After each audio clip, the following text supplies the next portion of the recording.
그 들음이 있어야 믿음이 생기거든요. 듣지 않으면 믿음이 생길 수가 없어요.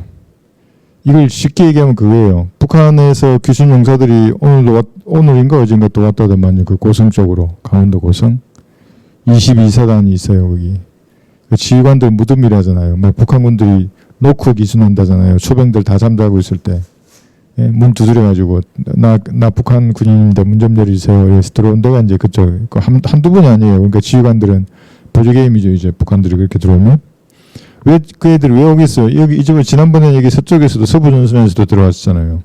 우리가 대북 확성기 방송을 제가 하니까 듣잖아요. 걔들이 그 남쪽에 이런 얘기들도 듣고 북한 군의 실상도 이제 확성기로 우리 아나운서가 아주 고운 목소리로 멘트로 말하거든요. 저도 그게 1989년 7월에 있었잖아요. 아주 아나운서 멘트 아주 그냥 아주 심금으로 울린다고요. 특히 우리는 이 음향이 너무너무 좋아요. 정말 심장을 파고들더라고요. 그 아나운서 멘트가. 계속 들으니까 거기 있는 북한군 병사들이 들리는 말을 신뢰하게 된다고요. 그러니까 자기 생명을 그걸로 넘어버리잖아요. 다 부딪히고. 그 전현지대에 있는 병사들은 출신 성분도 다 좋거든요. 자기 부모 연기 다 버리고 그 말을 믿고 신뢰가니까 이제 다 버리고 오게 되는 겁니다. 그리스도인도 마찬가지예요. 말씀을 들어야 되는 겁니다. 어떤 행태로든지. 변기된 말씀 말고 그건 변기된 말씀을 들으면 사람이 변질된다고요. 믿음이 변질되고 행실이 변질되게 돼 있어요. 그것만이 아니라 마귀의 영들이 들어간다고 진짜로. 그러니까 그 사람들은 종교적인 마귀에 점유당한 사람들이에요. 그 아래에 가면 이제 은사주의자들이 이런 마귀들이 설치는 것이고 그래서 이런 영적인 세력들이 드글드글한 이 땅에서 여러분들이 성경적 믿음을 가지려면 성경을 읽고 듣고 설교나 성경 공부를 같이 계속 들으면서 믿음을 여러분 안에 단단히 구축해야 합니다. 그렇지 않으면 뭐 어디에 길을 대주는 거예요. 드라마, 뉴스, 뭐 세상 사람들 이름 되면 얼마나 놀러 막 가고, 그렇죠? 마음에 그런 쪽 뺏겨버리면 믿음은 없어져 버려요, 금방. 그래서 제가 오늘 그 북한 병사들이 기순했던 얘기를 듣고 대북 확성기 방송을 이제 시작하고 나니까 그런 사람들이 나오는 거거든요. 그래서 우리가 생각나더라고요. 우리 성도들도 말씀 얼마나 열심히 듣고 있습니까? 들으면 믿음이 생기고 그럼 행실이 바뀌게 돼 있어요. 마음이 바뀌게 돼 있어요. 이렇게. 그런 믿음으로 중화평강 돌렸으면 좋겠습니다. 이게 뭐냐면 그 우크라이나 지도예요. 우크라이나 지도를 보시면 그래서 지금 30%를 먹었잖아요. 전쟁을 잠깐 얘기할게요. 러시아가 먹었어요. 그래서 이게 제가 여권 조성 작전이라고 제일 먼저 얘기를 했었어요. 그런데 갑자기 이 남쪽이 아니라 북부에 있는 쿠르스크 지역을 러시아의 그 본토죠. 이 지역을 우크라이나가 세계 여단이에요. 세계 여단이 들어간 거예요. 이렇게. 그래서 막 뉴스는 지금 러시아가 아주 위험에 빠졌고 우크라이나가 승리한다는 듯이 얘기하고 있어요. 그렇지 않아요. 그러니까 우리나라는 너무나 이 언론 미디어들 보면 정말로 한심해요. 그게. 이게 왜 그러냐면요. 보세요. 지금 이 모임은 서에서 동으로 우선 성경적 관점에서 보면 서에서 동으로 아담이 쫓겨날 때 서에서 동으로 쫓겨났어요. 저주의 발걸음은 서에서 동쪽이에요. 예수님이 예루살렘 동편 올리브산 위에 서시잖아요. 그 동에서 서로 들어가신다고요. 서에서 동쪽으로 공격해서 망한 대표적인 사람이 나폴레옹 장군이에요. 목표가 없어요. 모스크바가 목표지만 모스크바에도 사람이 없는데요. 뭐. 다 소개했잖아요. 불태워버리고 뒤로 다 빠졌잖아요. 그 러시아군이 완전 전멸했잖아요. 대패했죠. 수십만 명이 죽었잖아요. 히틀러도 마찬가지예요. 서에서 동으로 공격해 들어갔어요. 모스크바 방향으로. 어떻게 됐어요? 완전히 그 지역이 흡수해버렸죠. 번영을 다 죽었어요. 다 포로로 잡혀가지고 나중에 거의 다 죽는다고요. 그 사람들이. 이게 뭐냐면 이렇게 하면 안 되고 목표가 없는 거예요. 이렇게 들어간 것은. 왜냐하면 모스크바까지는 600km나 남았거든요. 그러니까 모스크바를 목표로 할 수도 없어요. 나폴레옹이나 히틀러 때와 똑같다고요. 그 군 부대도 없어. 여긴 전부. 주력은 여기 다 있으니까. 이게 어떤 모양이냐면 2차 대전 때 독일이 프랑스를 칠 때도 이렇게 했다고요. 영국과 프랑스의 연합군을 이쪽으로 북쪽으로 유인해 놓고 독일의 주력군들은 이쪽으로 들어가서 런던으로 행했다고요. 이게 모습 그대로예요. 그러니까. 그렇게 이게 뭐냐면 여기에 키예프가 여기 있잖아요. 러시아가 이렇게 가면 얘들은 빠질 수밖에 없다고요. 이렇게 뒤로. 그러니까 거기 장군들이 없나 봐요. 거기는. 내가 시간 되면 가서 조언을 해주겠구만. 전략이 부재하다 거기. 목표도 없고 그 군대는. 그 단기간에 땅을 먹었어요. 그 어쨌단 말이에요. 그건 전쟁의 승리에 하등의 영향을 주지 않는다고요. 그 시간이 갈수록 그 우크라이나 군대는 서서히 소멸할 거예요. 여기 있는 국가들이. 서서히 소멸한 대신에 주력은 러시아의 주력은 계속 나간다고요. 우크라이나의 수도를 향해서. 이 세계여단 일로 가는 게 아니라 만약에 제가 그린 이 그림대로 여기에 배치해 두고 러시아군이 들어올 때마다 적방을 공격해서 먹었으면은 어쩌면 이 전쟁은 우크라이나가 이길 수도 있었을 거예요. 근데 왜 이렇게 바보 같은 전쟁을 하는지 모르겠어요. 이렇게 되면 올해 11월 대선에서 트럼프가 러시아 편을 들지 않아도 푸틴이 승리할 수 있어요. 왜냐하면 이 지금 서방 무기거든요. 전부 다 여기 1만 명 세계 여단이 정예군이에요. 여기가 흡수해버렸잖아요. 이거 묶어둔 거예요. 그럼 여기를 계속 들어 막을 군대가 없어요. 이제는. 다 써버렸기 때문에 예비대를 써버렸어요. 결정적인 작전에 예비대를 엉뚱한 곳에 써버린 꼴이 난 거예요. 그래서 우리나라 육군 대학을 나왔으면 저러지 않을 텐데 누구 전략가가 부재한 거예요. 그래서 이렇게 하면 러시아가 승리하면 이제 내년에 1 내지 2년 정도 러시아가 재정비하겠죠. 이제 이스라엘을 쳐야 되니까. 그러면 우리가 말한 제가 그렇게 말씀드렸던 휴고의 체크리스트의 첫 번째가 탁 맞아지게 돼 있어요. 이렇게 되면. 이스라엘의 상황은 어떤가? 이스라엘은 제가 누누이 말씀드렸잖아요. 이란은 적수가 되지 않는다고. 결국 공격 못했잖아요.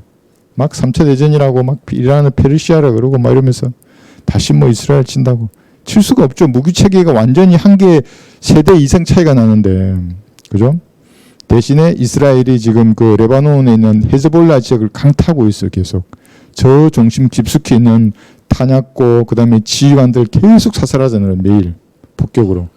어떻게 알았는지 지휘관 타고 간 차들 헤즈볼라의 차들 다 그냥 이렇게 공격하고 지금 그러고 있어요. 그래서 이스라엘은 갈수록 튼튼해지고 러시아도 사실은 지금 지는 게 아니에요. 이렇게 되면 러시아가 강성해져서 내년쯤에는 어떤 형태로든지 뭐가 일어날 거예요. 그러면 이제 중동 지역은 어떻게 돼요? 중동 지역에서는 중동 지역에 있는 모든 이슬람 국가들 시아파 이란으로부터 이런 세력들은 이 문제를 중동 지역의 문제를 해결하기 위해서는 러시아 형님밖에 없구나. 몸값만 오르는 거예요. 그러니까 러시아 군대가 이스라엘을 공격할 빌미만 계속 주고 있어요. 지금. 이 정도 전쟁을 좀 이렇게 평가하면 좋을 것 같습니다. 자, 솔로몬 노래 4장 11절 보시면 오 나의 신부야 내 입술은 벌집의 꿀처럼 흐르고 내 혀 밑에는 꿀과 젖이 있으며 내 옷 향기는 레바논의 향기 같도다 그랬어요. 그래서 레바논의 향기란 말씀의 의미를 영적으로 적용하면 이것은 셋째 하늘의 향기를 날리는 그리스도인들이라고 여러분들이. 왜 셋째 하늘의 향기를 날릴 수 있어요? 예수님 자신을 향기로운 제물과 희생으로 드렸다고요. 갈보리에서. 그 사실을 믿으면 의가 증거된다 그러잖아요. 그래서 그 의를 향기에 비유한 거예요. 내 육신의 향기는 뭐예요? 하나님 보시기엔 악취라고요. 로마서 3장 한 편 보세요. 14절에 독사의 독이에요. 그래 인간은 빨아도 걸리라 그러잖아요. 그 말의 의미는 그 입에는 독사의 독이 있다고요. 자기는 모르지. 그러니까 교양으로 치장하면 독사의 독이 좀 없어지는 것 같잖아요. 목구멍은 열린 무덤이에요. 로마서 3장 14절 보세요. 13절부터 12절부터 보세요. 여기에 인간의 실체가 그대로 여기 말씀이 기록되어 있어요. 인간을 만드신 하나님이 인간을 이렇다고 여기 기록해 두신 거예요. 모두가 탈선하여 함께 무익하게 되었으며 선을 행하는 자가 없으니 없도다. 한 사람도 없도다. 여기 무슨 어떤 종교인 어떤 종교적인 직분을 가진 자 똑같아요. 무슨 이만희로부터 사람이잖아요. 그 돼지나 개가 아니잖아요. 모든 사람이에요. 이게. 모든 사람들은 전부 다 이게 모두가 탈선한 거예요. 뭐 총회장은 탈선하지 않고 밑에 있는 박사 목사들은 탈선하지 않고 신부나 중들은 탈선하지 않는 게 아니라 모두가 탈선했다고요.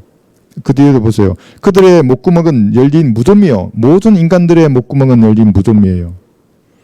그들의 자기 혀로는 속였으며 그들의 입술 아래는 독사의 독이 있고 그들의 입은 저주가 독술로 가득 찼고 그들의 발은 피 흘리는 데 빠른지라 판멸과 비참함이 그들의 길에 있고 그들은 평강의 길을 알지 못했으며 그들의 눈앞에는 하나님을 두려워함이 없도다라고 아니라 하나님을 두려워하는 사람은 갈보리 앞에 무릎 꿇게 돼 있어요.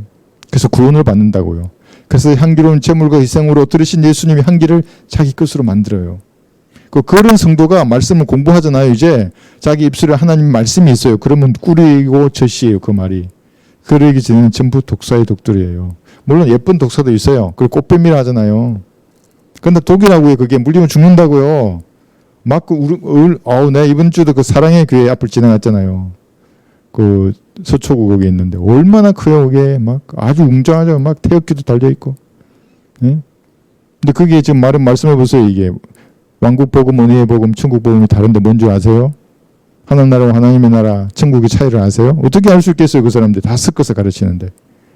하나님하고 무관한 교회예요. 교회라는 것은. 그래서 여기 좀 있다 보면 마귀들도 똑같아요. 하나님의 교회가 있는 반면에 이게 또 안사나운 교회, 여자 하나님 그거 아니에요. 예, 하나님의 피로 사신 교회란 말이에요. 대신에 마귀도 교회를 가지고 있고 마귀도 종이 있고 마귀도 교인이 있고 마귀도 성경이 있다고요. 그대로 힘을 낸다고요. 이것이. 여자와 도성, 어린 양의 아내인 여자와 예루살렘 도성이 있듯이 마귀도 여자와 도성이 있고 다 똑같이 흉내낸다고요. 그래서 마귀를 뭐라 그래요? 모방의 규주라 그런다는 거예요. 예수님은 참 빛이신데 마귀는 뭐예요? 빛의 천사라고요. 그러니까 더하다고요. 나타나기도 한다고 사람들에게. 말라깔라말라 하면 그게 뭐예요? 예? 더러운 영이 그의 입을 주관한 건데 그들이 보기에는 그것이 거룩하다는 거예요. 나는 그냥 머리를 벽에 박고 싶어요. 그런 얘기 들어보면. 어떻게 그럴 수 있는 거예요? 그 더럽지 않아? 말라깔라말라 하고 이런 것이? 그러니까 신앙 이전에 상식으로 보더라도 사람과 사람이 대화하는데 한쪽에 알라깔라말라 그러면 뭐해 이게? 나를 야만인 취급하든지 지가 둘 중 하나인 거 아니에요 그게. 말을 해야지. 나한테 언어를 만드신 분이 하나님이신데 하나님 앞에 정확하게 말을 해야지. 왜 알라깔라말라 그렇게 떠들고 있는 거예요. 자, 그래서 이게 그 말이에요. 전부. 이런 독사의 독이 있는 사람이 갈보리에 흘리신 예수님 피를 믿음으로 향기로운 냄새가 되는 거예요. 이게. 출애굽기 29장 28편 보세요. 향기로운 냄새. 이 단어가 여기 처음 등장해요. 출애굽기 29장 18절. 향기로운 냄새. 인간이 맡기에는 향기롭지 않아요. 막 짐승을 태우는데 기름을 태우고 막 틀을 태우고 그 냄새가 좋지 않지. 하나님 보시기에는 향기로운 냄새예요. 제단 위에서 그 순양 전체를 불사를 지니 이것이 주께 드리는 번제니라. 그것은 향기로운 냄새니 주께 불로 드리는 제사니라. 17절 보세요. 그 순양을 각뜨고 그랬잖아요. 그 내장과 다리는 씻어 각든 고기와 그 머리에 두고 다 태우는 거예요. 이걸 그대로 가보세요. 갈보리에서 매달리신 예수님의 희생. 사람이 보기 그 어떻게 향기롭고 막 피냄새 날 거 아니에요. 땀냄새, 육신의 채취가 그 악취인데. 그런데 성경은 에베소서 여기 5장 2절에서 에베소서 5장 2절 지난 시간에 했지만 다시 한번 보세요. 그래서 사람들은 육신적인 마귀의 자식들은 본능적으로 갈보리에서 흘리신 예수님의 피 얘기만 하면 싫어한다고요. 왜냐면 자기들이 코로 막힌 악취거든요. 막 죽었다 그러고 빨가벗겨서 채찍에 맞았다 그러고 그것도 자기를 위해서 그랬다고 알지도 못하는데 유대인 남자가 뭔데 나를 위해. 에베소서 5장 2절 보세요. 그리스도께서 우리를 사랑하시어 우리를 위하여 자신을 하나님 앞에 향기로운 냄새를 내는 제물과 희생으로 드린 것 같이 너희도 사랑 안에서 행하라 그랬어요. 이 희생이에요. 예수님 향기로운. 그래서 이것을 생명의 향기잖아요. 어떤 사람들이 보기에는. 구원받은 모든 사람에는 그 얘기를 처음 들었을 때 이 생명의 향기를 맡고 싶다고. 이분이 누구시냐고. 예수님이 구주 영접하는 거예요.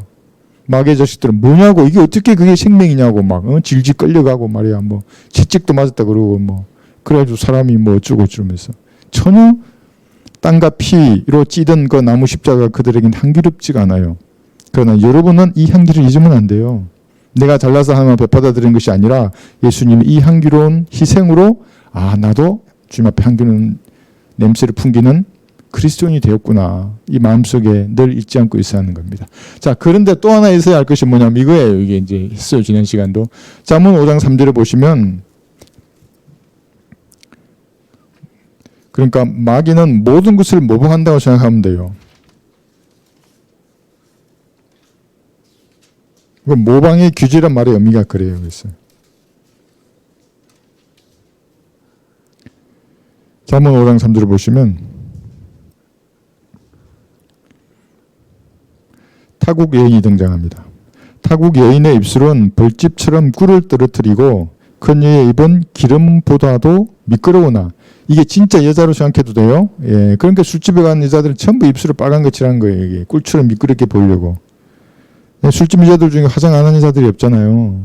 그리고 이게요, 그게. 근데 이거를 영적으로 중요한 뭐냐면은 정중한 말과 그럴듯한 언변으로 사람들을 미혹하는 마귀의 종들이 이렇다는 거예요. 그러니까 여기 그죠? 꿀과 젖 레바논의 향기 예수님 희생이에요. 여기서 이런 향기를 받은 성도가 말씀을 공부해서 향기를 내기도 해요. 이런 성경 공부, 이런 설교자의 설교도 있어요. 그 반면에 이런 유사한 자들도 있다는 거예요. 정중한 말과 그럴듯한 언변으로 순진한 자들을 미혹하는 사람들. 그 중에 하나가 이거예요. 여기서 나서 이게 표킹, 근본킹, 검정력과 같은 영어 킹제임스 버전이 모든 지구 인류의 최종적인 하나님의 말씀이라고 믿는 믿음을 가진 사람들이에요. 한국에 없으면 그 말이 맞아요. 한국에 어떤 성경도 없어요. 그러면 영어가 최종 권위가 될 수 있어요. 없으니까. 그런데 이게 30년 전에 이미 나온 성경을 짓밟아 버리고 영어 킹제임스 버전을 올리는 거예요. 그리고 표킹 이를 번역한 사람은 또 뭐라고 얘기하냐면 르크만 목사님은 1611년도판 그러면 1769년도판 그다음에 뭐 1760년, 62년 뭐 캠브리지, 옥스포드 에디션에 대해서 다르다고 해서 그것이 다르다고 말하지 않아요. 오탈자의 문제이든가 단수 복수의 문제이든가 이 문제를 개성했기 때문에 그리고 설령 다르더라도 그것이 문제가 되지 않는다고 분명히 추석수에서 얘기한다고요. 근데 르크만 목사님 따른다는 사람이 그게 그 판본의 차이를 얘기하면서 존재하지도 않는 영어 에디션을 가지고 자기가 그거에서 보고 번역했다고 그러면 이거는 참 르크만 목사님의 얼굴에 먹칠을 하는 거예요, 사실은. 그러니까 정동수 목사 칼럼을 제가 봤거든요. 아주 논리적으로 썼어요. 거기에 대응하는 글을 쓸 수 있을지 모르겠어요, 그 사람이. 어쨌거나 여러분들은 히브리어나 헬라어나 영어를 숭배하는 사람이 되면 안 돼요. 그러면 이거 번역하는 이것을 한글로 옮기는 사람을 숭배하게 돼 있다고요. 그러면은 그럼 우상 숭배자가 되는 겁니다. 기록되어 있는 최종적인 권위로서 하나님의 말씀으로 믿는 믿음이 있느냐 없느냐의 차이입니다. 여러분 믿음이 있으세요? 원본의 말씀을 하나님이 한글로 보존하셨다. 내 손에 들려온 이 책이. 그 믿음으로 이걸 읽어야만이 말씀이 나한테 명령하고 역사하잖아요. 근데 그게 아니라 영어로 보니까 이건 틀렸는데 고쳐져야 될 것 같은데 그럼 어떻게 말씀이 나에게 역사해요? 내가 말씀을 짓밟고 있는데. 히브리 헬라어 마찬가지예요. 그 성경으로 그러니까 원어 성경을 본다잖아요. 그 원어 성경 보면 창세기 1장 1절에 엘로힘이 복수니까 하나님도 복수로 번역해야 된다고 말하는 자도 있어요. 그게 보면 대초에 하나님께서 하늘과 땅이잖아요. 단수로 우리는 영어도 단수고 한글도 단수예요. 근데 원어는 복수로 되어 있거든요. 그게.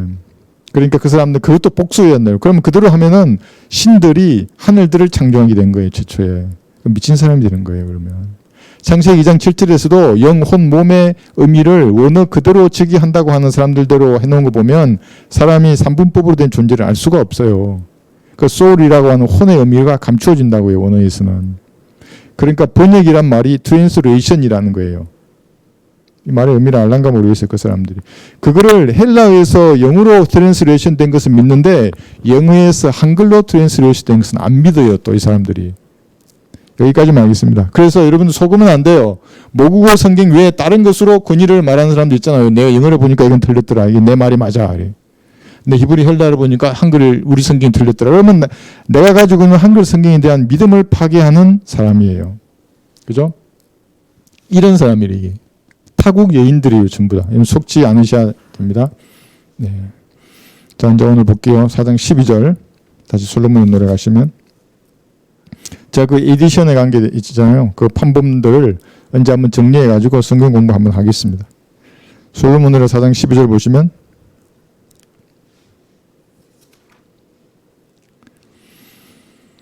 12절에서 14절이잖아요.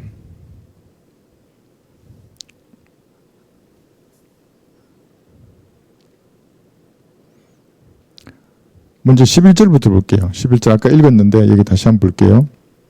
오 나의 신부야 그랬어요. 내 입술은 벌집의 꿀처럼 흐르고 내 혀 밑에는 꿀과 젖이 있으며 내 옷 향기는 레바논의 향기 같도다 그랬죠. 이 신부에 대해서 12절을 보시면 나의 누이 나의 신부는 잠겨진 동산이요 닫혀진 우물이며 봉해진 세미로다 그랬어요. 세 가지로 말씀하고 있죠. 예. 이것도 나중에 영적으로 교리적으로 한번 또 적용을 해보겠습니다. 그리고 내 초목들은 석류와 아름다운 열매들의 가수원으로 캠퍼와 감송이 있고 감송과 사프란과 장포와 계피와 모든 유황나무들과 물약과 알리오와 모든 고급 향료들이 있으며 동산들의 생과 생수의 우물과 레바논에서 흘러나온 시내들이 있도다. 15절까지 이렇게 되어 있습니다. 여기 뭐 12가지 과실이거든요. 이게. 그러니까 이것은 이제 구체적으로 이것에 대해서는 다음 시간 알아보고 오늘은 우선 신부에 대해서 한번 보겠습니다. 나의 신부야 그랬어요. 그러니까 하나님의 피값을 지불하고 교회 시대에 구원받은 성도를 말하는 겁니다. 이 신부라는 것이. 근데 이 신부를 이렇게도 표현해요. 계시록 여기 21장 9절 보시면 새 예루살렘 도성 계시록 21장 9절에서 9절 10절 보시면 또 마지막 7장을 가득 담은 7 호리병을 가진 7 첨사 가운데 하나가 내게 와서 나와 대화하며 말하기를 이리 오라 내가 너에게 신부인 어린 양의 아내를 보여주리라 하고 그가 영안에서 나를 이끌어 크고 높은 산으로 가서 그 큰 도성 거룩한 예루살렘이 하나님께로부터 하늘에서 내려가는 것을 내게 보여주니 그랬죠. 그러니까 여자잖아요. 그죠? 신부인 어린 양의 아내 이제 결혼했어요. 여자와 도성을 얘기하고 있는 거예요. 그죠? 새 예루살렘 도성이 여기는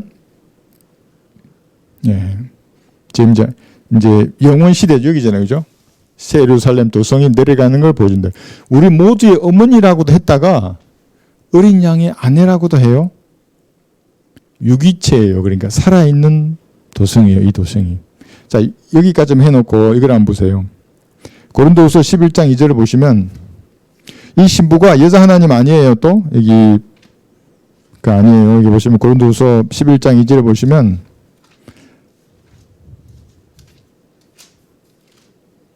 고린도후서 11장 2절에서는 고린도후서 11장 2절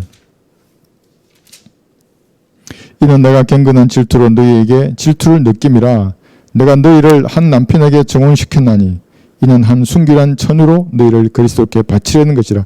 그러니까 지금 있잖아요. 지금 여러분들은 전부 정혼했다고요. 그죠? 예수님하고 약혼한 사이예요. 어떻게? 한 순결한 처녀로. 그런데 언젠가 때가 되면 결혼식을 올리고 어린 양의 아내가 되는 거예요. 이 결혼식이 뭐죠? 어린 양의 혼인식이죠. 그죠? 예, 어린 양의 혼인식. 여기 휴거되면 올라가서 그리스도의 심판서를 거치잖아요. 그죠? 이때 신부단장을 하고 어린 양의 혼인식을 거쳐서 아내로서 내려오는 거예요. 그죠? 그래서 이게 신혼여행이잖아요. 1000년 동안. 1000년 동안 신혼여행. 그리고 이제 영원시대 새 예루살렘이 되면 이제 아내인, 이렇게 말하죠. 아내가 된 거예요. 어린 양의 혼인식을 이제 했기 때문에. 그죠? 이게 다시 볼까요, 이게? 계시록 19장 여기 7, 8절에 보시면 계시록 19장 7, 8절.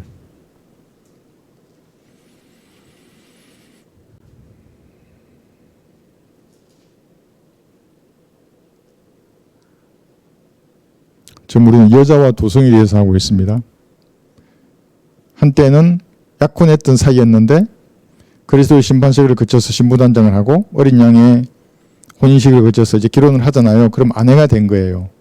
그리고 도성을 말합니다. 그러니까 여자를 도성에다 비유하기도 하고 도성을 여자라고 비유하기도 해요. 그렇지만 우리가 나는 그곳에 살 거잖아요. 그죠? 예. 근데 여기 보시면 기뻐하고 즐거워하며 그분께 존귀를 돌리세 이는 어린 양의 혼인식이 다가왔고 그의 아내도 자신을 예비하였습니다. 이제 그녀에게 걸어가서 정결하고 있는 세마포를 입게 하였으니 세마포는 성도들의 의라고 하더라. 이때 어린 양의 혼인식을 하고 이제 아내가 된 거예요.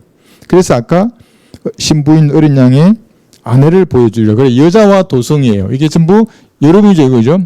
이 도성은 여러분이 살 곳이고 이것을 그대로 마귀가 모방해서, 그죠? 이게 계시록 여기 17장 4절에 보시면 마귀도 여자와 도성이 있어요.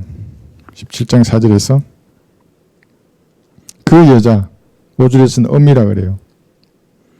4절, 계시록 17장 4절입니다. 또 그 여자는 자주색과 주홍색 옷을 입고 금과 보석과 진주로 장식하고 손에는 금잔을 가졌는데 그 잔은 가증스러운 것들과 그녀가 행한 음행에 더러운 것들로 가득 찼다 그랬어요. 여기도 그녀죠. 여자잖아요. 그죠?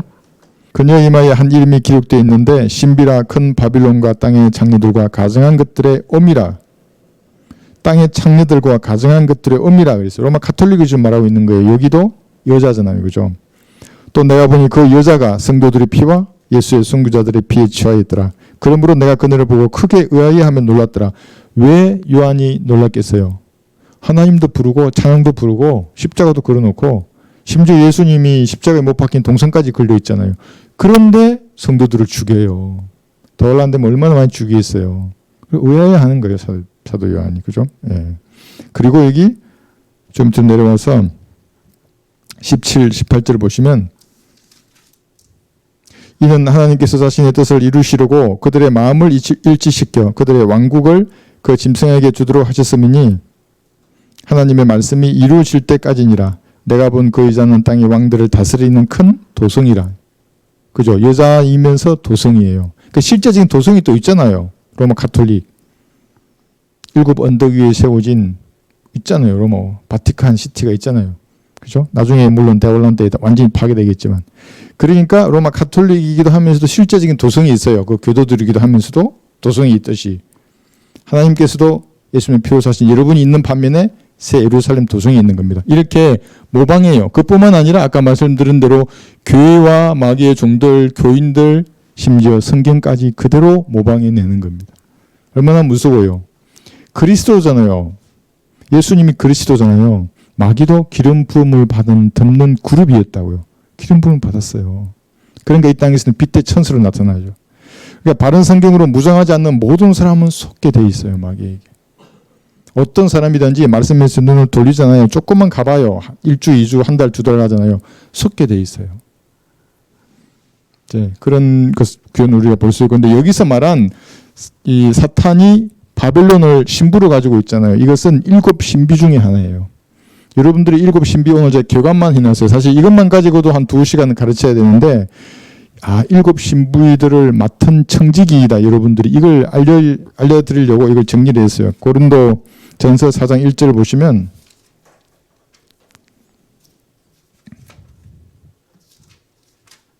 고린도 전서 4장 1절. 그래서 여러분들 7 신비가 이런 7 신비들이죠. 이런 것이라는 것을 알아야 됩니다. 4장 1절 보시면 고린도 전서 4장 1절. 그러므로 사람들이 우리를 그리스도의 일꾼이며 하나님의 신비들을 맡은 청지기로 여기게 하라. 여기 단수예요, 복수예요? 신비들이죠. 그런데 개혁성경은 여기 비밀이라고 단수로 해놨어요. 그러면 7가지 신비들이 싹 없어져 버리는 거예요. 여기 나와 있는 이 신비들을 모르면요, 하나님하고는 무관한 종교인이 될 수밖에 없어요. 몇 가지 아는 것은 알아요. 제도화된 교인들도. 그런데 결정적으로 모르는 것들을 지금 7번 이건 로마 가톨릭은 안 가르칠 거 아니에요. 자기들이 땅의 창녀들과 가정한 것들의 의미인데 이거 안 가르치겠죠. 그죠? 첫 번째는 뭐냐면 성육신이잖아요. 하나님께서는 육신으로 나타나셨어요. 이게 디모데전서 3장 16절이에요. 이 하나님이 창세기 1장 1절에 그 복수 명사로 기록된 엘로힘이 눈에 보이는 육신으로 나타나셨어요. 예수님이 그러니까 하나님이란 말이에요. 모든 이단들은 여기서 다 깨진다고요. 그래서 우리 성경에 하나님께서는 이것이 개혁 성경에는 그는이라고 되어 있잖아요. 그라고. 디모데전서 3장 16절 경건의 신비는 논쟁의 여지 없이 위대하도다요. 하나님께서는 육신으로 나타나셨고 성령으로 어렵게 되셨으며 전서들에게 보이셨고 이방인들에게 전파되셨으며 세상에서 믿음 받으셨고 영광 가운데에서 전료하려 가셨습니다. 이 첫 번째 신비거든요. 이게 경건의 신비. 성육신의 신비라고도 합니다. 이걸 여러분들이 그분이 예수님이시구나. 예수님을 높일 수밖에 없잖아요. 그런데 여호와의 증인들은 예수님을 또 미카엘과 같은 천사 장으로 여긴다고요. 아니면 4대 성인 중에 하나로 여기든지. 그럼 완전 미친 사람 되는 거예요. 4대 성인이 될 수가 없죠. 예수님은 자신이 하나님이라 그랬는데. 예? 내가 창조주라 이 말이에요. 50이 되기 전에 그러니까 유대인들은 그 말의 뜻을 알고 물었잖아요. 네가 50도 안 됐는데 아브라함이 나기 전부터 네가 있었다고? 그렇게 주장한 사람이지 어떻게 성인이 될 수 있어요. 4대 성인이. 미쳤거나 진짜 하나님의 둘 중에 하나이지. 그죠? 두 번째가 뭐예요? 내주하시는 그리스도인. 이 골로새서 1장 27절이에요. 이 신비 중에 여러분 몇 개 정도 설명할 수 있겠어요? 신비들을 맡은 청지기들인데 청지기예요. 설명하려면 설명해야죠. 성육신, 그 성육신 뭐죠? 그럼 성경 구절을 디모데전서 3장 16절 모르더라도 말은 할 수 있어야죠. 골로새서 1장 여기 27절 보면 하나님께서는 이들에게 이방인들 가운데서 이 신비의 영광의 풍요함이 어떠한지를 알리고자 하셨으니 와, 이 신비의 영광의 풍요함, 이 신비는 너희 안에 계신 그리스도시요 곧 영광의 소망이라. 이게 신비일 수밖에 없죠. 어떻게 우리 안에 하나님 들어올 수 있어요. 전능한 힘인데 우리는 7, 80평생 되면 썩어서 없어질 거 아니에요. 육신이 불에 태워질 건데 들어오면 폭파해버려야지. 육신이 어떻게 그 힘이 들어왔는데 그 엘로힘 하나님의 영이잖아요. 성령님이 내 안에 들어오는데 어떻게 살아있어요. 내가 이러면 어떻게 살아있죠? 신비라고 하는 겁니다. 비밀이 아니고 비밀은 말이 안 되지. 시크릿인데요. 시크릿은 아무도 모르는 거잖아요. 들어오면 안 되는 건데 신비는 봐도 모르는 거예요. 이게 이 신비라고. 구원받지 않은 사람은 뭔 말인지 못 알아듣지. 그러니까 에베소서 5장 30절을 보시면 여러분 이 신비를 맡은 청지기예요. 그러니까 아셔야죠. 이게 사실은. 다음에 제가 아주 구체적으로 또 하겠습니다. 이것만 가지고 한 시간을. 에베소서 5장 30절을 보면 제가 몸, 살, 뼈 계속 강조했었죠. 에베소서 5장 30절. 그리스도의 몸이에요. 영적인 몸. 유기체가 됐어요. 여러분이 구원받을 때에. 5장 30절, 32절, 2절 보시면 이는 우리가 그의 몸과 그의 살과 그의 뼈의 지체입니다. 이게 몸, 살, 뼈. 이런 까닭에 남자가 자기 아버지와 어머니를 떠나 자기의 아내와 결합하여 그 둘이 한 몸이 됐지니라. 저기 앉아 있는데 난 여기 있는데 그런데 하나님 보시기에는 한 몸이에요. 신비라고 하는 거예요. 이게. 이것은 위대한 신비라. 나는 그리스도와 그 교회에 관하여 말하노라. 그러니까 저와 여러분들이 하나의 몸으로서 형성되어 있다고 해요. 유기체. 물론 지역계에 오면 이게 조직체예요. 이게. 네, 이건 조직체지만 보이지 않는 영적인 유기체를 형성하고 있어요. 구원받은 모든 사람들은. 그래서 이것이 그리스도의 몸이 되었다. 이걸 모르면 있잖아요. 기도도 엉터리로 하게 돼 있어요. 내가 하나님의 몸 안에 들어와 있어요. 빠져나갈 수 없어요. 주님은 내 기도에 귀를 기울이신다고요. 가시가 손톱 밑에 이러면 안 박혀보셨나요? 가시 손톱 밑에 박히면 이게 아프잖아요. 그럼 여러분들이 뭘 아픔을 느끼고 괴로워하고 힘들어하는 것을 하나님 아실까요? 모르실까요? 한 몸인데 왜 모르시겠냐고 이게. 다만 말을 안 하니까 그러고 마음을 숨기려고 하니까 주님 앞에 이게 알려지지 않는 거예요. 알고 계세요. 주님은 다만 말을 하고 얘기해요. 주님 앞에 알려지게 하라 그러시잖아요. 그죠? 그러니까 이걸 모르면 사실은 주님과의 교제 가운데 뭐가 일어나질 않아요. 또 볼게요. 이스라엘의 민족적 회복 로마서 11장 25절. 지금 제가 말씀드린 이걸 모르면은 거의 이단으로 빠질 수밖에 없어요. 지금 로마서 11장 25절 보시면 이걸 안 믿으면 전천년주의적 성경관 이게 없어져요. 무슨 말인지 아시겠어요? 그 은사주의자에 따라가는 사람들은 뭔 말인지 모르겠지만 이 세상은 지금도 유대인이죠. 야곱의 12아들의 씨, 그 다음에 유대인이 아는 모든 민족 이방인이에요. 한국도 이방인이에요. 예. 그리고 이방인과 유대인 중에서 구원받으면 하나님의 피로 사신 교회가 된다. 이 세 개로 나뉜다고요.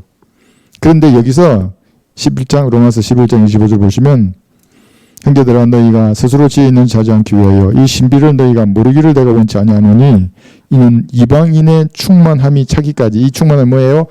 대환란이 되면 이방인의 충만함이 가득 찬다고요. 후 3년 반이 그때 되면 까지는 이스라엘의 일부가 완고하게 된 것이라. 그리하여 온 이스라엘이 구원을 받으리라. 기록된 바 구원자가 시온에서 와서 야곱에서 갱긋지 아니한 것을 제가 아시리라. 예수님의 지상 재림 때 이스라엘이 민족적으로 회복한다고요. 지금은 다 배교했잖아요. 이스라엘 애들이 2000년간 다 버렸어요. 예수님을 AD 70년들에 흩어진 다음에 이제 한 국가로 모였지만 지금도 소돔과 고모라처럼 명하잖아요. 크기가 영적으로는. 그러나 대환란 그치고 나면 그리하여 모든 이스라엘이 구원을 받게 되어 있어요. 이 신비를 모르면 헛소리하게 있다고 이게. 여기 훔치면 도둑이라고 그랬잖아요. 이스라엘의 특권을 교회가 훔친다고요. 이스라엘이 받을 복은 전부 교회가 받았다. 그 대표적인 게 로마 가톨릭 교황이에요. 장로교 칼빈주의예요. 하나님의 도성이 어쩌고 저쩌고. 쓰레기라고요. 그것이. 감리교 마찬가지예요. 뭐 성결교 마찬가지고 루터교 마찬가지고 거기도. 전천년주의적 성경관으로 이걸 정확하게 성경을 보지 않잖아요. 지금 얘기는 이거. 모르는 사람은 하나님하고는 무관한 사람들이에요. 여기 이외에도 여러 가지 종말론이 있어요. 그건 쓰레기를 그냥 보는 거예요. 이 사람들 4개, 5개 종말론 그려놓고 물론 이것도 포함돼요. 그 중에 하나로 치부하잖아요. 그게. 회중을 갖고 놀려는 사기꾼들이에요. 그게. 자기도 확신하지 못하면서 왜 가르치냐고요. 그 넷 중에 뭐가 진리예요. 성경대로. 하나를 택하면 다른 쪽에서 공격하잖아요. 그러니까 이것도 안 택하고 저것도 안 택하고 이것도 있다. 이것도 있다. 그래서 어쩌라고 그게. 그죠? 예, 여러분들이 신비라는 거예요. 그 중에 이게 4번째 했죠. 훔치면 도둑놈들이에요. 전부 다 이게. 휴거의 신비요. 고린도전서 15장 50절. 개인 구령할 때 이거 여러분 많이 해주세요. 이 얼마나 비참하게 살아요. 사실 이 무더운 날에 얼마나 고생해요. 구원받지 못하면 죽으면 또 지옥에 갔는데 구원받으면 몸이 변화된다고 말해주는 것입니다. 고린도전서 15장 51, 52. 지금 우리 신비 7가지 신비를 말하는 겁니다. 보고 있습니다. 고린도전서 15장 51, 52. 그래서 우리가 이생만 보는 게 아니라 하지 않습니까? 그리스도인들은 이생에서 잘 먹고 잘 살려는 사람들은 그건 종교인들이지 그리스도인이 아니에요. 우리는 이 육신의 장막을 벗고 난 그 때를 보고 사는 사람들이에요. 그래서 이 세상은 눈물의 골짜기일 수밖에 없어요. 타협하지 않기 때문에. 고린도전서 15장 51, 2절. 보라, 내가 너희에게 한 가지 신비를 말하노니 우리가 다 잠잘 것이 아니요 오히려 우리가 모두 변화될 것이니. 마지막 나팔 소리에 이 나팔 소리 천사들이 하늘에서 부는 나팔 소리가 아니라 여러분의 이름을 부르는 소리예요. 이것도 몇 번 공부했어요. 여러분 이름을 부를 거예요. 언젠가. 눈 깜짝하는 순간에 그래 아니라 나팔 소리가 나면 죽은 자들이 썩지 아니하는 몸으로 일으켜지며 우리도 변화되리라 했어요. 이게 7가지 신비 중에 휴거의 신비예요. 이걸 여러분들이 맡은 청직이에요. 모든 그리스도인들은. 저만 맡아 있고 여러분들은 근데 목사님이 맡으세요. 큰 소리로 잘 가르쳐 주세요. 저는 그냥 듣고 썩기 헛고 지나가 버려서 그럼 청지기가 아니잖아요. 그러면 저만 청지기 하는 게 아니라 누가 물어보면 말해줄 수 있어야 된다고요. 구원받지 않은 사람들은 이거하고 전 상관이 잘 모르잖아요. 이거를 말해주면서 복음으로 전할 수 있어요. 이 사람들이. 그 다음에 불법의 신비. 이거 데살로니가 후서 2장 7절에 보시면 시간이 또 벌써 이렇게 흘러버렸네요. 오늘은 많이 또 판수도 많이 했는데.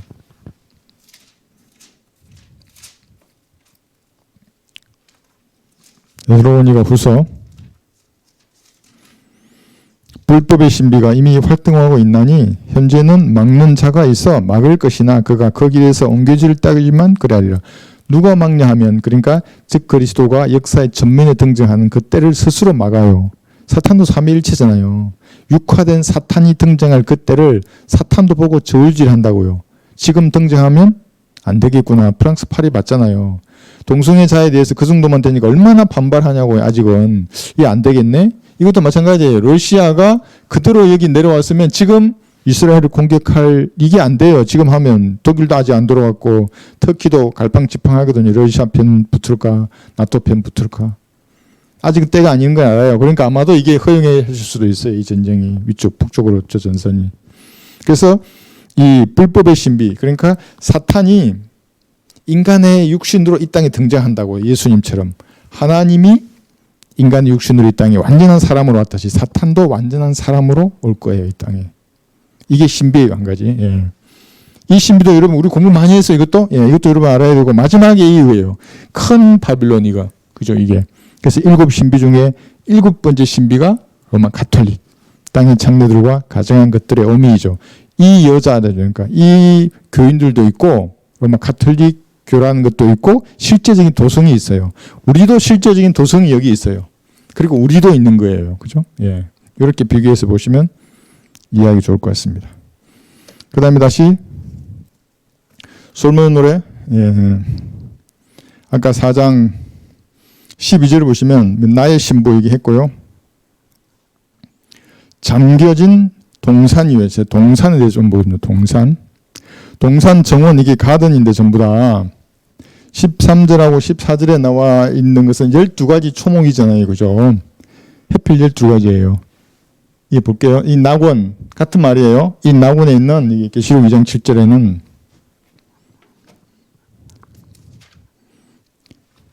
생명나무가 어떤 나무일 것인가를 그림으로 미리 보여준다고, 이것이 계시록 2장 7절에서.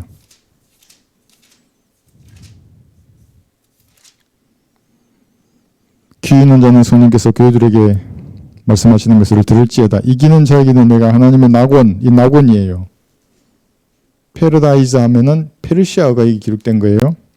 가운데 있는 생명나무를 주어서 먹게 하리라 그래서, 이 생명나무가 여기 계시록 21장 가보세요. 12가지 맺어요. 새 예루살렘 도성에 있어요. 계시록 21장 2, 3절. 계시록 21장 2절 3절 말씀. 나 요한은 거룩한 도성 새 예루살렘이 하나님께로부터 하늘에서 내려오는 것을 보았는데 마치 신부가 자기 남편을 위하여 단정한 것 같이 예비되었더라. 또 내가 들으니 하늘에서 큰 음성이 나서 말하기를 보라, 하나님의 성막이 사람들과 함께 있어 후분께서 그들과 함께 거하시리니 그들은 그분의 백성이 되고 하나님께서는 친히 그들과 함께 계셔서 그들의 하나님이 되시리라.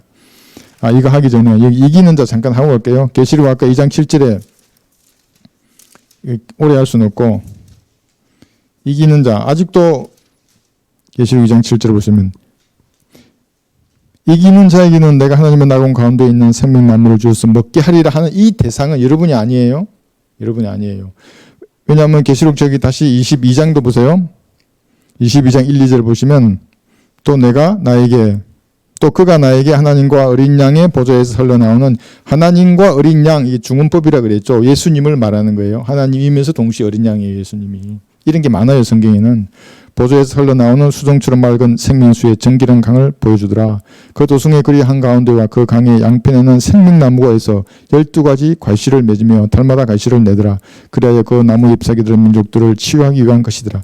이게 뭐냐면 영원 시대에 이런 육신을 입은 사람들이 생명나무를 먹어야 된다고. 12가지 과실. 그래서 이것을 미리 보여주는 거예요. 12가지 초목들이 이것을 보여주는 것입니다.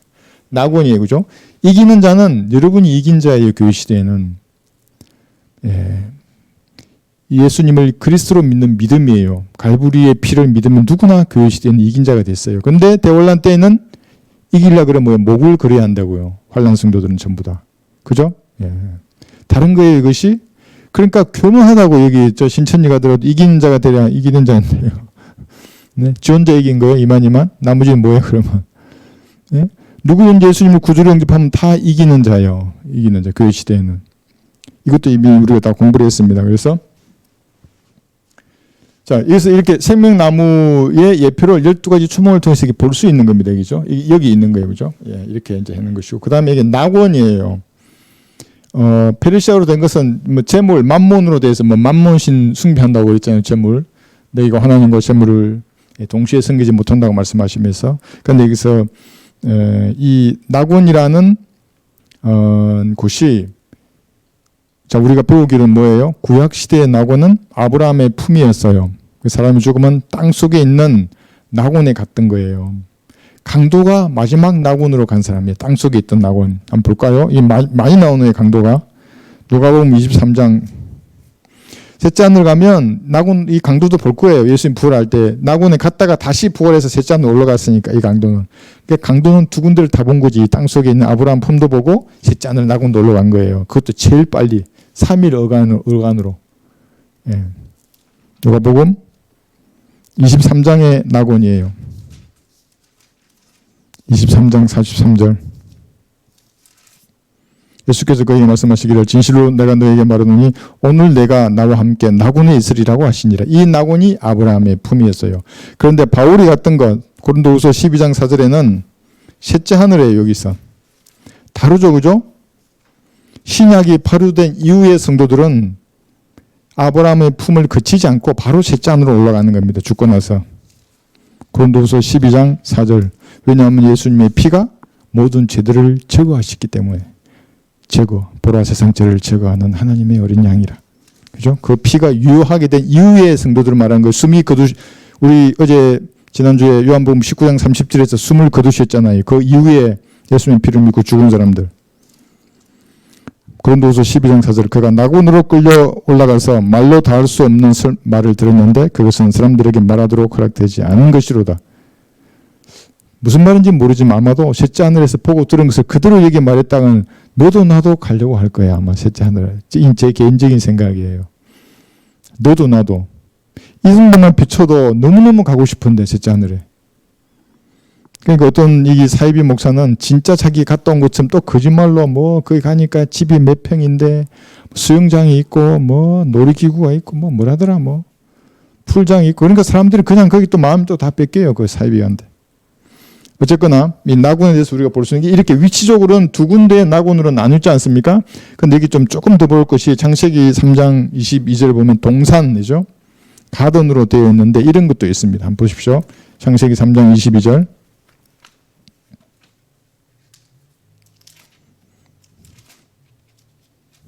많은 것을 좀 유추해 볼 수 있어요. 주 하나님께서 말씀하시기를 보라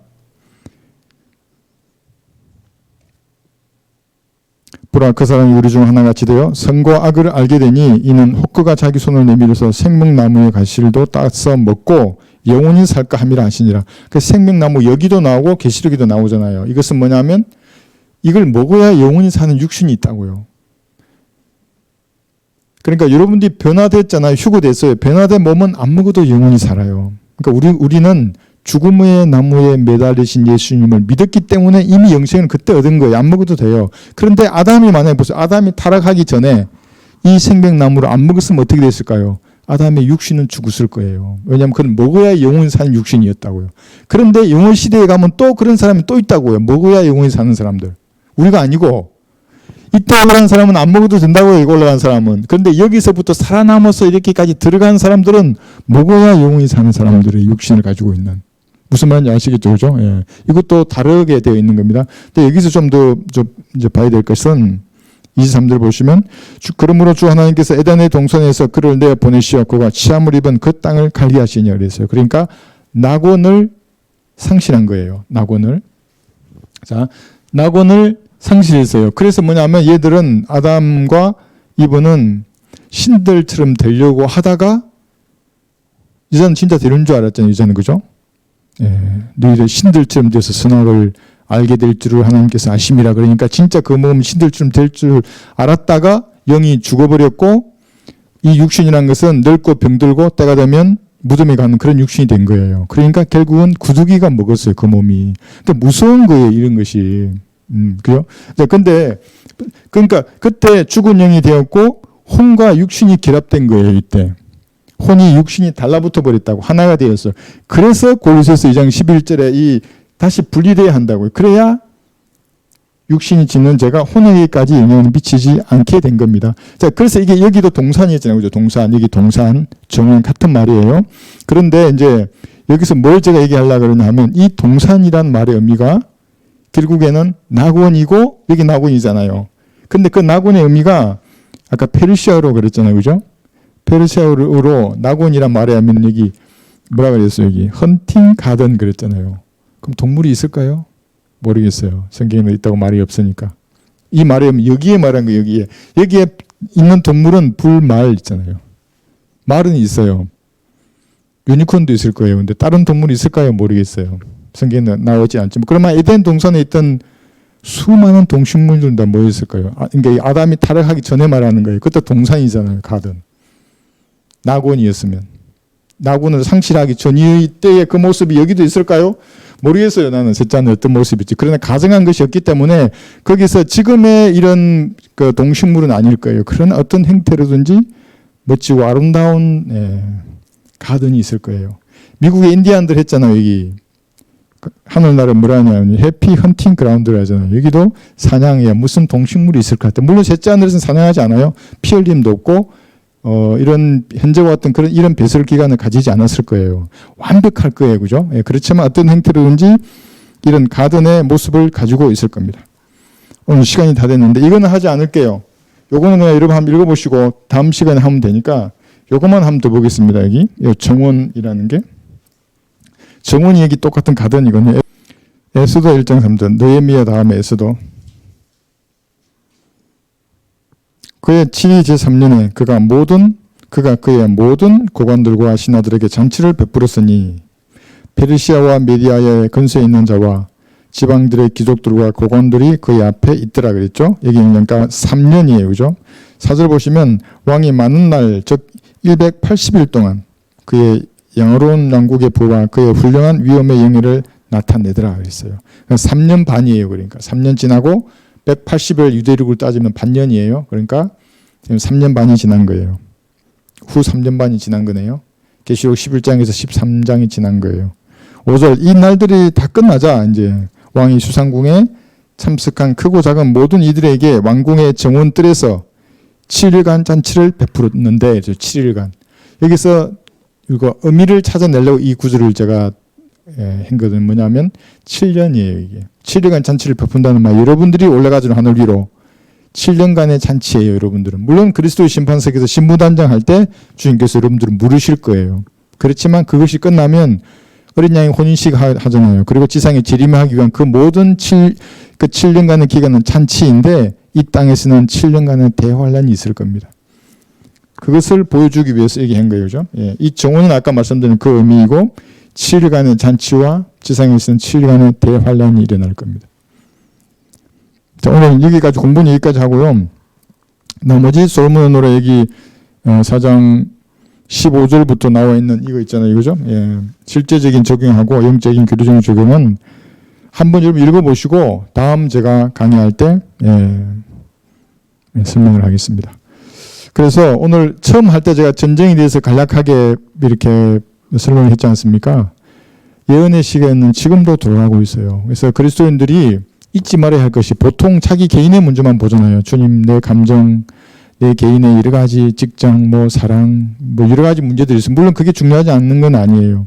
그렇지만 더 넓게 보세요. 하나님의 예언의 시기는 지금 어디로 가 있는가. 아주 급박하게 돌아가는 나라들, 막 불법의 신비도 막 지금 하려고 했다가 자기들도 보니까 아니니까 좀 뒤로 늦추기도 하고, 러시아가 계속 그 몸집만 키우고 있는 거예요, 지금. 그 몸값만. 기회가 아니면 이스라엘을 제거할 수 없도록 지금 그런 정세가 돌아가고 있어요. 이미 세계 미디어는 제2의 히틀러 하잖아요. 네타냐후를. 이스라엘을 악의 축이라고 한다고요. 막 댓글도 쓴다고요. 그렇게. 그러면서 여론몰이를 한다고요. 러시아가 내려오고 있고. 아, 이렇게 예언의 시기는 돌아가고 있구나. 나는 어디에 내 믿음을 고정해야 되는가. 예수 그리스도의 향기가 나도록 말씀에 고정해야 하는 겁니다. 올바른 말씀 위에 굳게 서서 이런 믿음을 끝까지 이렇게 지켜야 하는 것입니다. 여기까지 하겠습니다. 이거 끝나시고 기도하실 때도 여러분 짧게 해도 괜찮아요. 여러분 마음으로 주님 앞에 혹시 불미스러운 것들이 있으면 다 자백하고 주님의 영으로 충만케 해주셔서 주일이 되기 전에 며칠 남았잖아요. 이 기간 동안에도 성령에게 달라고 이렇게 기도하신 시간을 꼭 가지십시오. 예.